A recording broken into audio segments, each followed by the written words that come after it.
Welcome to our deep dive today. We're going to be focusing on the Cybersecurity HQ Daily News Report for November 12, 2024.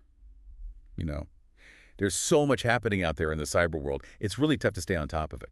So we're going to cut through all the noise today and get right to what matters. Yeah, it's a packed report today. We've got legal cases, 0 days, supply chain attacks, data breaches, the whole works. Let's jump right in. And the first story that caught my eye, well, it's about Jack Teixeira. Remember him? The Air National Guard member who leaked all those classified military documents? Well, he's been sentenced. Yeah, 15 years. He pled guilty to 6 counts of violating the Espionage Act. This case, I gotta say, it really raises some tough questions about where the line is between free speech and national security, especially in this digital age. The Espionage Act. Now, that's a fascinating piece of legislation in itself. It goes all the way back to 1917, World War I. Wow, that's right. It was meant to stop people from interfering with military operations or recruitment, back then, of course. But over the years, it's been used for all sorts of cases. Like Chelsea Manning, Edward Snowden. Exactly. Leaking classified information. It's a recurring theme. But Teixeira's case, well, it feels different somehow. I think you're right. He was so young. And the way he spread the information, Discord? It's a whole new ballgame. The government argued that his actions, leaking all that sensitive info about the war in Ukraine, it put national security at risk and damaged our relationships with other countries. But his defense team, they painted a different picture. Right. They said he didn't mean any harm. He just wanted to keep his online friends in the loop. And they brought up his autism diagnosis, suggesting it might have affected his judgment. So is 15 years too harsh? Was it justified? I don't know. It's a tough one. But one thing's for sure, this case is going to have a ripple effect. It sets a precedent for how we handle leaks in the future, especially online. No doubt. It's a whole new world out there. And speaking of new, Microsoft dropped some news on Patch Tuesday. They released a bunch of fixes, including patches for 2 zero-day vulnerabilities that were already being exploited. Uh-oh. 0 days are always bad news. But these sound especially nasty.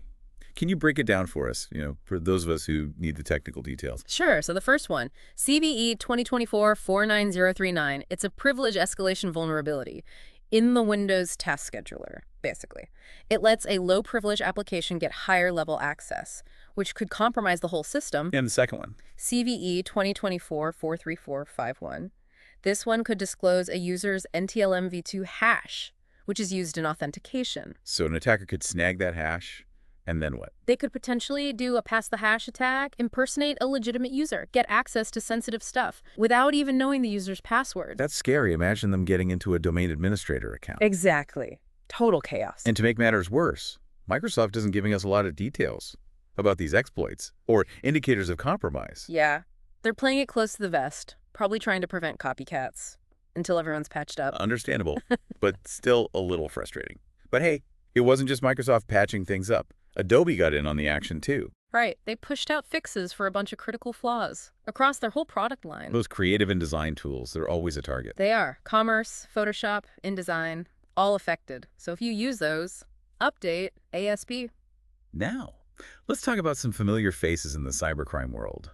The Gitlocker Group. They're known for targeting GitHub developers. And it looks like they've got a new toy, a phishing tool called Gushua. It's nasty.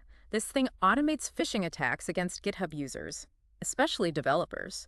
It harvests email addresses from public repositories, then launches targeted phishing campaigns designed to steal credentials or deliver malware. This could be bad, really bad, for the software supply chain. Exactly. If they compromise a developer's account, they could inject malicious code into applications or libraries that other developers use, spreading malware like wildfire. A classic supply chain attack. Textbook. And speaking of supply chain attacks, there's a big one making headlines right now.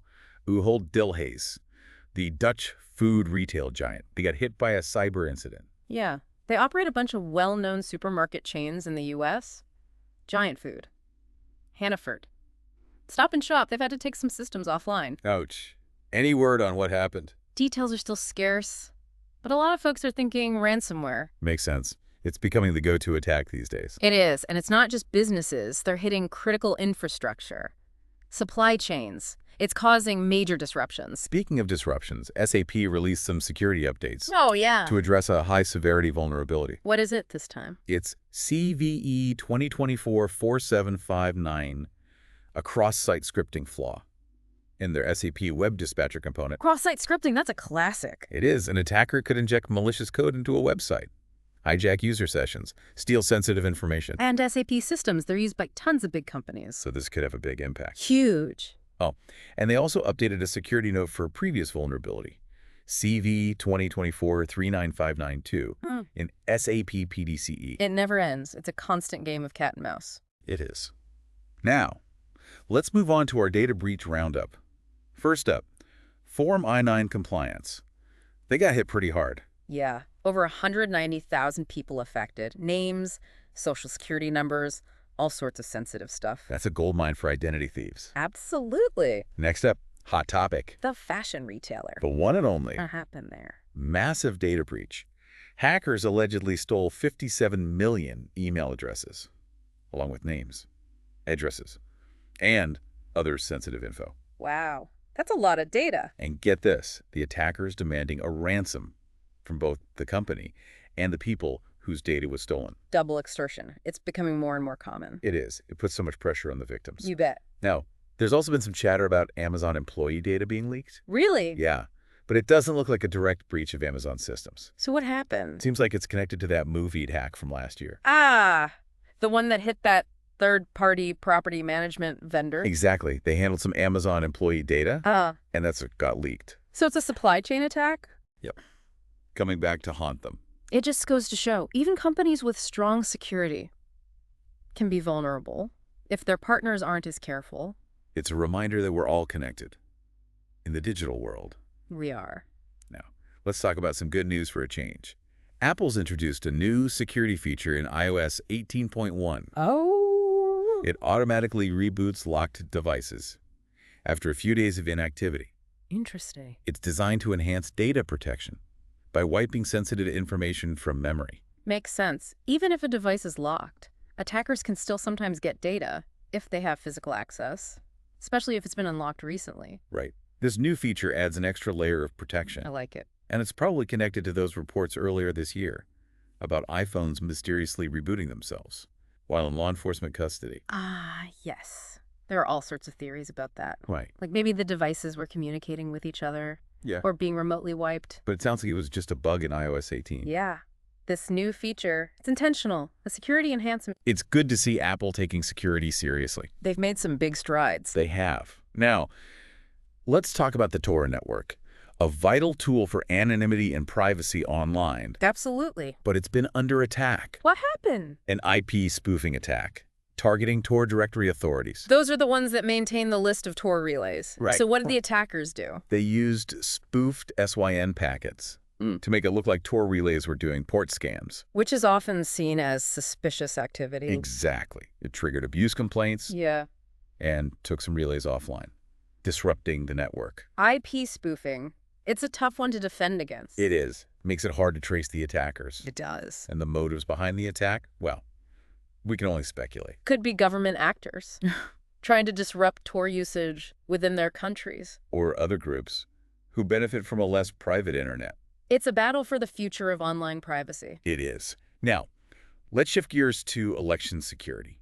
Germany is ramping up their efforts ahead of their general election. They're taking it serious. They are. They're facing a high threat level due to the conflict in Ukraine. Yeah. And they're worried about all sorts of things. Hacking, disinformation, voter suppression. It's a real concern. It is. We've seen it happen in other countries. We have. Like the 2016 U.S. presidential election. That was a mess. It was. So Germany's not taking any chances. They're doing the right thing. They've modernized their IT security laws, enhanced their cybersecurity capabilities, and they're working to educate the public. A multi-pronged approach. Exactly.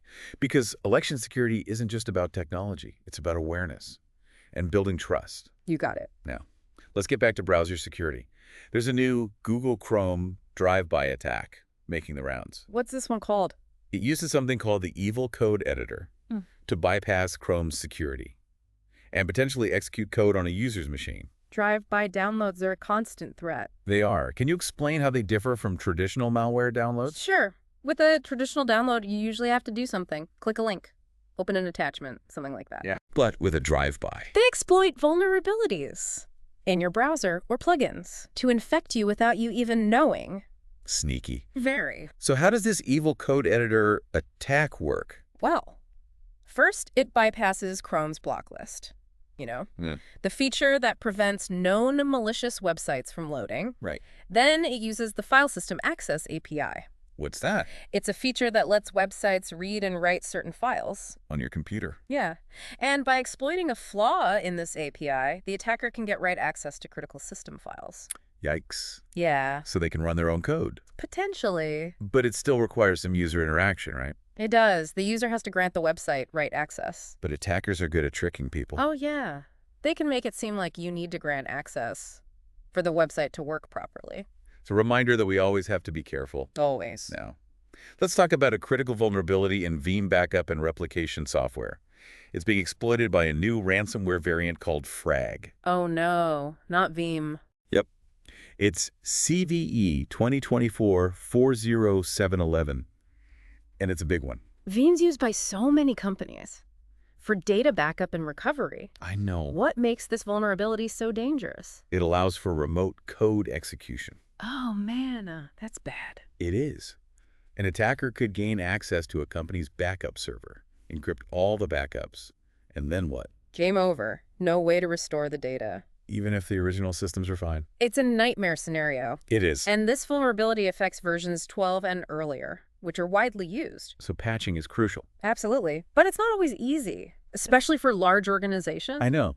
But they need to make it a priority. They do. Because attackers are already exploiting this vulnerability. It's a race against time. Speaking of the cybersecurity industry, we're seeing a lot of consolidation these days. Mergers and acquisitions. Yep. Companies are joining forces to offer broader security solutions. Like the recent merger between Trustwave and Cybereason. Two big players. What do they bring to the table? Trustwave is known for their managed detection and response, MDR, and Cybereason. They're a leader in endpoint detection and response, EDR. Can you break those down for us? Sure.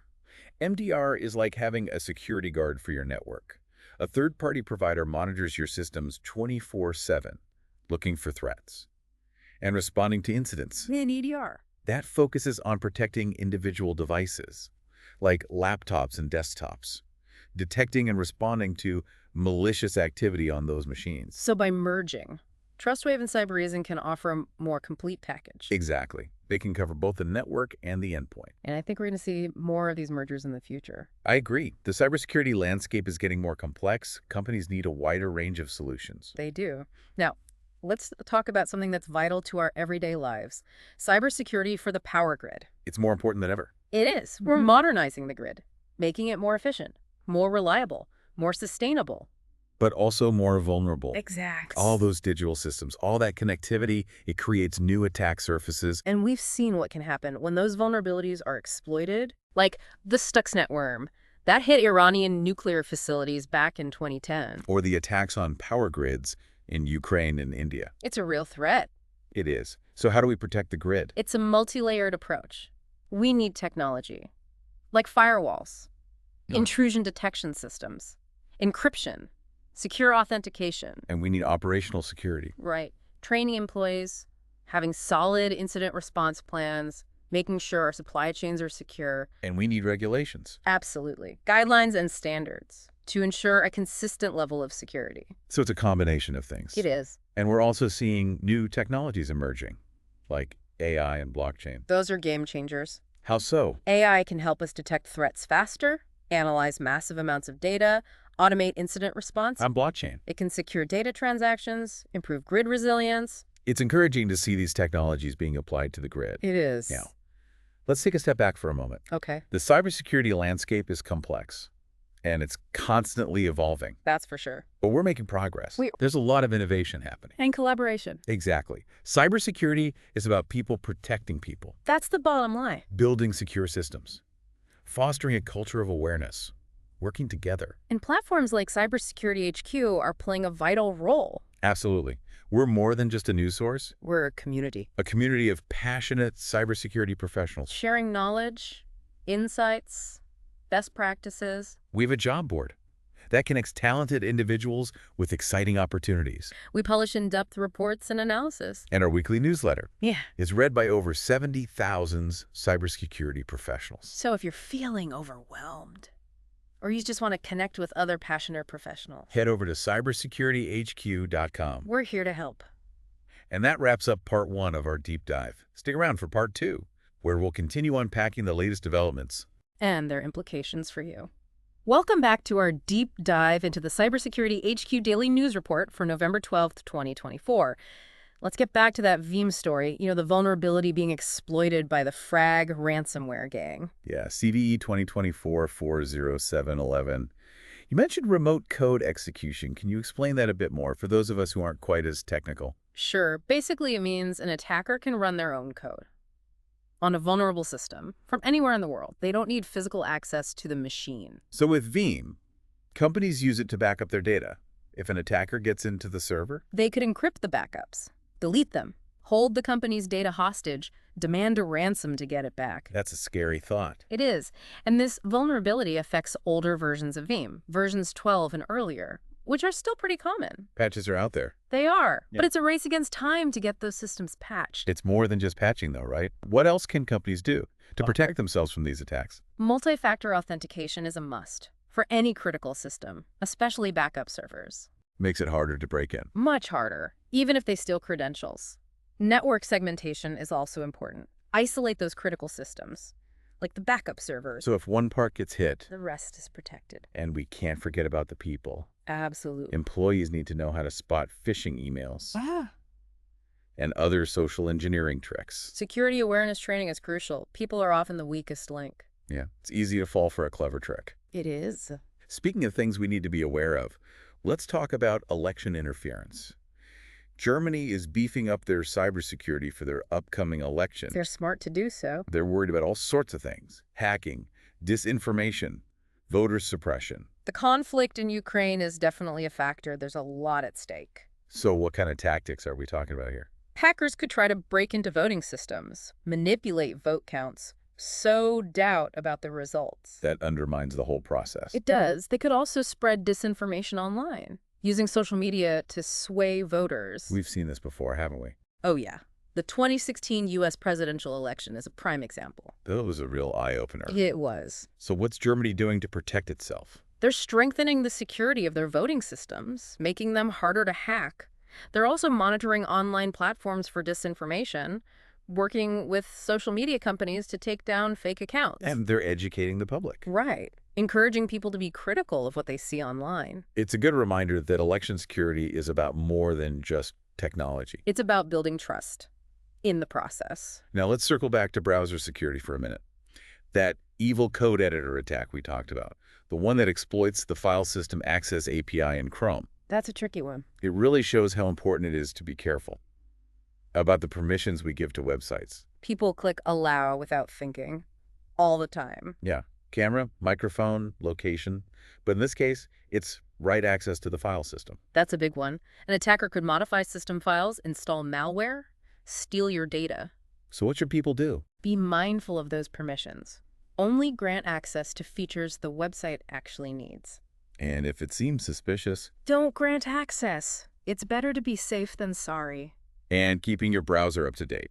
That's essential. Those updates include security patches that fix vulnerabilities like the one we're talking about. Now let's get back to the Tor network for a minute. It's a vital tool. It is. But that recent IP spoofing attack, it shows how hard it is to maintain anonymity online. There are always going to be people who want to undermine privacy and freedom of expression. And they're always coming up with new ways to de-anonymize users. Exactly. But the good news is, the Tor project is constantly working to improve the network security. They're fighting the good fight. They are. It's a reminder that online privacy is something we have to fight for. We do. It's not a given. Now let's talk about the cybersecurity industry itself. Okay. We've seen this trend of consolidation, companies merging to offer more comprehensive solutions. Like Trustwave and Cybereason. Exactly. And this merger also highlights the growing importance of artificial intelligence. AI is changing everything. It seems like it. It is. How is AI being used in cybersecurity? Attackers are using it to automate attacks, make them more efficient and effective. So they can launch more attacks. More quickly, more successfully. And what about the good guys? Defenders are using AI to automate threat detection and response. AI can analyze huge amounts of data, looking for patterns that indicate an attack. So it's an arms race.